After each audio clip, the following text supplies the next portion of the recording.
विद्यार्थियों से लिखवाई।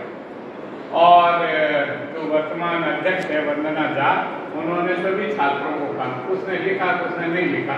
अब कुछ ने क्यों नहीं लिखा, किस ने लिख दिया, किसी के पास टाइम था नहीं था क्या था, लेकिन उन्होंने एक अच्छी कॉपी जितने आए थे सब इस किताब को पढ़ करके आप कहेगा कि ये जवाहरलाल नेहरू विश्वविद्यालय का जो भारतीय भाषा केंद्र है ये है दरअसल क्या, और कैसे कैसे अध्यापक हैं उनके बारे में आपको ठीक ठीक जानकारी नहीं मिलेगी। थोड़ी क्या कहना चाहिए उसमें एक पॉलिटिक्स के साथ में जानकारी मिलेगी। इसलिए मैं स्वयं जनता जी को कहना चाहता हूँ कि व्यंग्य की किताब, और इस व्यंग्य की विशेषता यह है कि इसमें किसी की निंदा नहीं की गई। जिसकी निंदा करनी है उसका नाम ही नहीं है, और उसी के अंदर आप समझ माने कोई विद्यार्थी रामदास को पसंद नहीं करता या रामदास जाट को पसंद नहीं करता, तो वो क्या करता है कि भला अध्यापक भला ये करके रामदास सही तो गायब हो गया, या जो दूसरे किसी को पसंद नहीं करते उसका नाम हटा देते।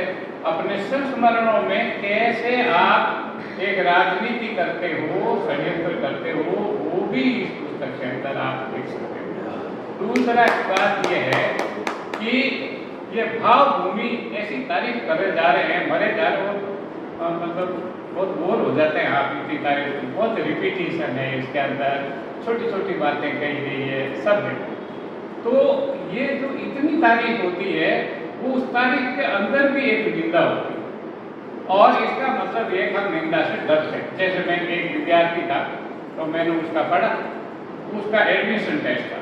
एडमिशन टेस्ट में हमारे सीनियर क्या स्टूडेंट तो जूनियर और अध्यापक सीनियर ऐसा कुछ हुआ, मेरे साथ लेट गया था टीचर के रूप में। तो उसने रिटन टेस्ट में 3 विद्यार्थियों को ही पास किया। अब आप सोचिए जहाँ पर 20 लड़कों का एडमिशन होता है, आपने रिटन में 3 विद्यार्थियों को पास किया। अब दूसरे लोगों ने महान आंदोलन किया, झगड़ा किया, उनकी निंदा करी, सब करा, लेकिन इस पुस्तक में उसका जिक्र नहीं, क्योंकि डर बहुत है भाई ताकतवरों का। तो इन बारीकियों को भी आपको समझने की इसके अंदर दिखाई देती क्या चीजें हैं जो इन्होंने नहीं की, और जिनको पसंद नहीं करते थे वो भी एक नाम उसके अंदर लिया गया। तो ये किताब इस रूप में अच्छी है, आप लोगों को पढ़नी चाहिए कि इसमें जेएनयू की बेवकूफियाँ एकदम मस्त तरीके से आती है, और बारीकी से पढ़ोगे तो इसमें बहुत सारी चीज़ें आपको सटल तरीके से आपको दिखाई देती। और वैसे विद्यार्थी तो भोले ही होते हैं, तो भोले पर में सच बोल जाते हैं कहीं, तो इसके अंदर वो भी आपको देखने को मिलेगा। एक बार इसको पढ़ना बहुत मुश्किल है, मैं तो खुद ही नहीं पढ़ पाया। मैं वहाँ अध्यापक के रूप में भी था और विद्यार्थी के रूप में था। माने 1975 से 80 तक में विद्यार्थी था, और 2008 से 16 तक में वहाँ प्रोफेसर, चेयरमैन, गेट वगैरह सब था। एक तरह से भारतीय भाषा केंद्र हेड तो मालिक ही होता है, वो सब पूरा राज किया था। तो उसके राज जब आप करते हो तो आपको उसकी कमजोरियां भी पता चलती है, उसकी ताकत भी पता चलती है। तो आज भी ये विश्वविद्यालय और माने जैसे दिल्ली यूनिवर्सिटी हमारे बहुत बड़ी, और नौकरी तो यही देते हैं ना हमारे लोगों को। तो दिल्ली यूनिवर्सिटी भी जाते हैं, हम लोग तो नौकरी देते नहीं, आपके यहाँ आ जाए कोई लगा तो भाई हमारे यहाँ जगह नहीं। तो लेकिन कैंपस होने के कारण हमारे टीचर भी जो है वो चड्डा पहन करके सुबह सब्जी लेने जा रहे हैं, तो उसको भी देख रहे हैं, और स्टूडेंट भी जाते, उनके बच्चे भी बड़े हो रहे हैं, किशोर अवस्था के लड़के लड़कियां भी प्रेम करते हुए पाए जाते हैं टीचर प्रोफेसर के, उनकी छुट्टियाँ भी चल रही है, वो सब हो रहा है।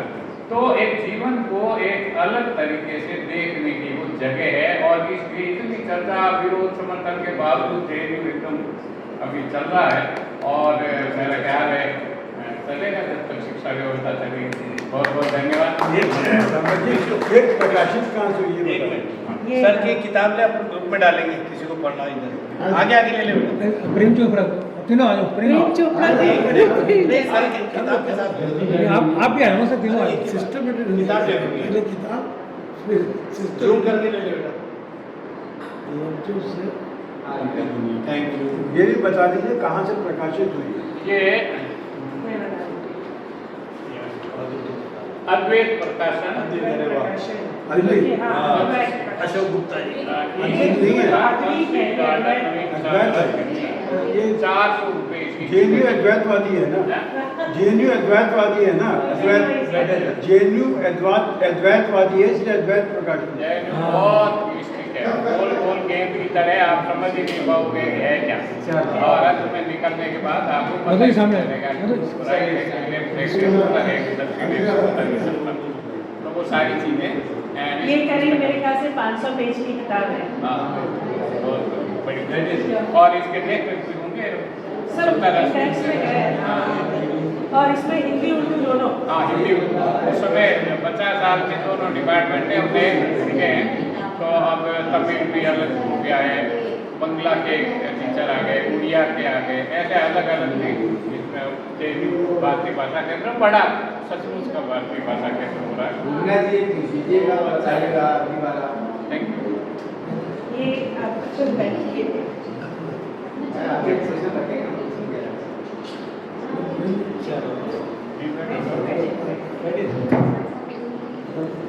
दरअसल समय कम है, इसी वजह से फटाफट रंगवर्षी निपटाए किताब निपटाई जा रही है, और आप अच्छी तरह से नेक्स्ट टाइम किताब पे चर्चा करेंगे।